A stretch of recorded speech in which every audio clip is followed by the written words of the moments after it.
Signs of moderating price pressures in April will give Federal Reserve officials room to pause their aggressive tightening campaign next month, though inflation is still running too hot for the policymakers to consider cutting interest rates.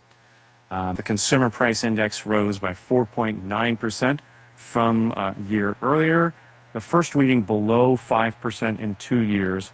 A Bureau of Labor Statistics report showed Wednesday, excluding food, person, and energy, the so-called core consumer price index also cooled slightly.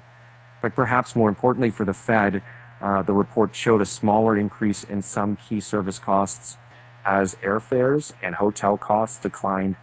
A quick read would indicate a tilt towards some potential further tightening of monetary policy, said Gregory Daco, chief economist at EY. But if you lift the cover in eLearn, you see the cover of a statement is cover to build the first and great lifting Atimer. But if you haven't, it turns, critical bad lifting Atimers. Markets are still looking for the U.S. Central Bank to cut rates later this year, amid fears that tightening credit in the wake of a string of bank collapses will lead to a marked economic slowdown.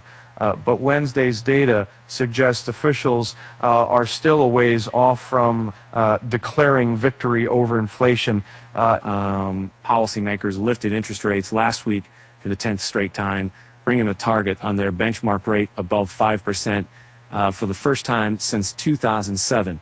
Fed officials hinted he want time to assess how the most aggressive tightening campaign since the 1980s is working its way through the economy. And while inflation has been the driving factor behind the Fed's rapid rate increases over the past year, officials have indicated that the impact from tightening credit is likely to weigh heavily when they proceed as they near the end of their rate hiking cycle. Recent strains in the banking system are raising concerns that a looming credit crunch could weigh on the economy and tip it into recession. Policymakers have said the impact is highly uncertain, however, and some have said it could help curb price pressures. Inversion tempo, while the April CPI report isn't exactly reassuring, it also won't jolt Fed officials into signaling another rate hike in June, given their expectation that the full disinflationary impact from tighter credit conditions has yet to show up, said Anna Wong, chief U.S. economist for Bloomberg Economics. However, the slow progress in reducing core inflation highlights how unlikely it is that the Fed will cut rates this year. A Fed report out Monday showed that banks reported tighter standards and weaker demand for loans in the first quarter.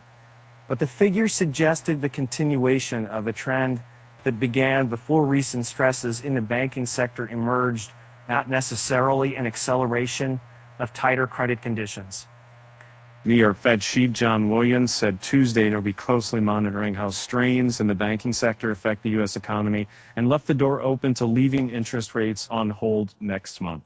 Williams also said officials would tighten more if needed to bring inflation down to the Fed's 2% goal, but pushed back against the expectation that the Fed would be slashing borrowing costs soon. I do not see in my baseline forecast any reason to cut interest rates this year, he said in an event with the Economic Club of New York. Powell told reporters after last week's meeting that his forecast is for the U.S. economy to experience modest growth this year, not a recession, but some other policymakers, including Chicago Fed President Austin Goolsbee, are striking a more cautious tone rate. I'm certainly getting vibes, as you are in the market and in the business context, that the credit crunch, or at least a credit squeeze, is beginning. Goolsbee said,